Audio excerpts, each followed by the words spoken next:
As a player, Joey Barton was one of the most controversial men in football. Outspoken, aggressive, tempestuous, rarely out of the headlines. As a manager, it wasn't much different. This week, Barton stirred up a sexism scandal by launching a furious broadside against female pundits analysing men's football on television. It all began with a post saying women shouldn't be talking with any kind of authority in the men's game. Come on, let's be serious. It's a totally different game. I cannot take a thing they say seriously in the men's arena. Well, since then, he's been called a sexist, misogynist dinosaur. But is he saying out loud what some men, maybe many men, are thinking as well? Well, Joey Barton joins me live now. Joey, great to see you. Thank you very much for joining me. Piers, nice to see you. You okay? Looking well? You've had an interesting day. Take me back to the initial post that you put up on Twitter. Clearly inflammatory, but that's your way. Did you expect the reaction that you were going to get?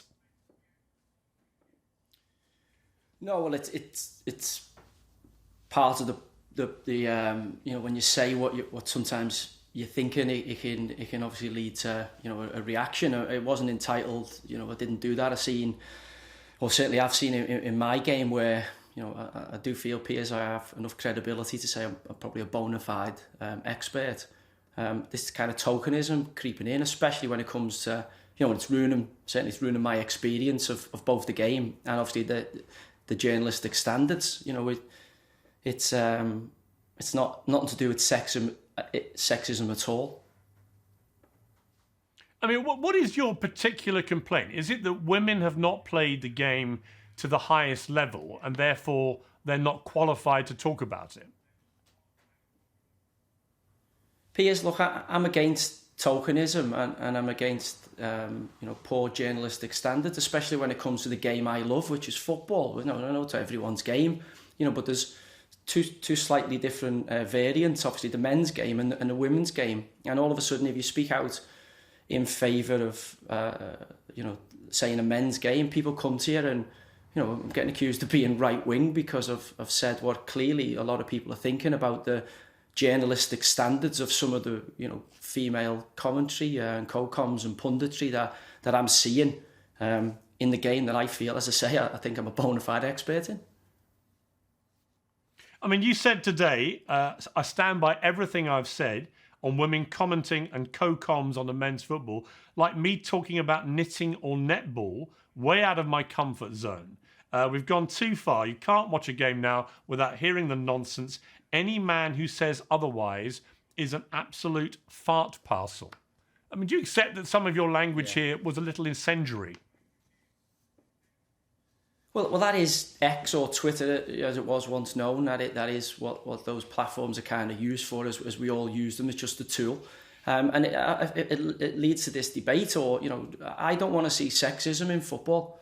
But if we don't talk about this properly and debate this properly, this is just going to further rise and ruin, as I say, the experience of watching, elite level men's football. And as I say, everywhere you turn now, there's for what I would deem as an unqualified opinion, commentating, pontificating about the sport I love, and it's ruining my experience of it.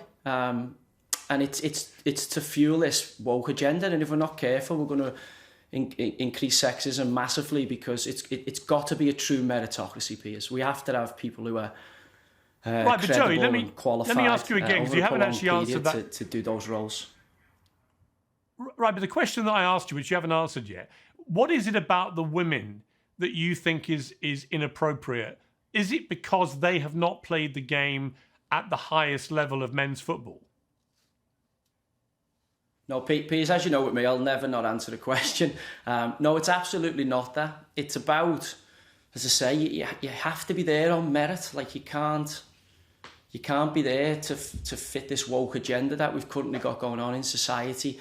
You don't have to have played the game. Lots of managers haven't played the game at a high level. Lots of good commentary people haven't played the game at a high level. Kind of Mark Chapman, Rory Smiths of this world. But they've earned the right via, hard work and over a prolonged period to get into that space. Obviously, it helps talk about the men's game if you've played that men's game, the higher the level, arguably the better, because it gives you a unique experience. There's a lot of similarities between both sports peers, absolutely no danger in that. But the men's game is just played at a completely different speed with a completely different skill set needed, you know, and for someone to stand there and say, I would have done this in this situation, or he's made a mistake there, who have no experience of that. And it's not just one or two, it's been taken over, you know, and it ruins the experience for most men, and it's the men's game. And I feel, I don't want to come across as sexist, absolutely not. I've got a wonderful daughter, wonderful wife, my grandmother, big matriarch. I want women at men's games. You know, at Bristol Rovers, we had Hair Game 2, and it was a great initiative to get women in the stadiums. But if we're going to talk about the technical nuances of elite level football, and we want to educate the audience, which is the punditry, co-commentary role, then we must do that with the most credible people, not people who tick boxes or fill quotas. And I do feel that at this moment in time. Okay, but let me put two names to you. You know, within that let me spot. put two names to you. Well, three names, right? You've got someone like Alex Scott, who won a World Cup as a women's player, right, which has eluded our men's team.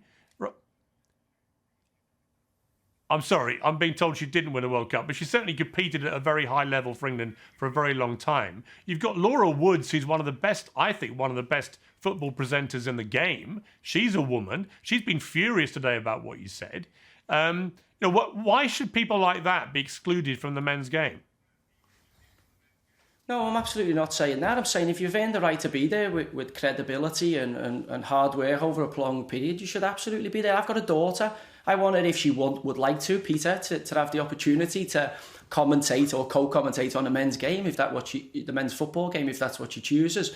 But she should be there because she's worked incredibly hard over a prolonged period and has got a great skill set, not just because she's a woman and to fill a quota and this woke agenda, this tokenism.